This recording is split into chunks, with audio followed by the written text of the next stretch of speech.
Природа людей — это жить в гармонии с высшим замыслом, в гармонии с природой.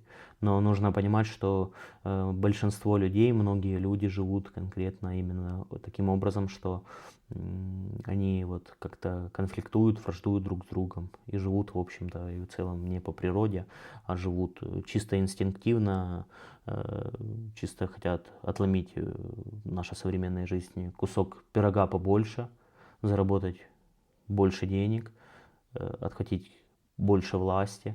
И вся жизнь их сводится вот к такой экспансии.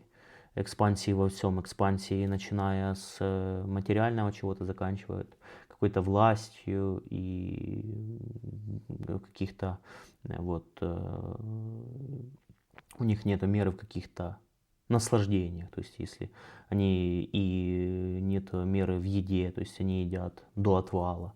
И им все время мало и мало.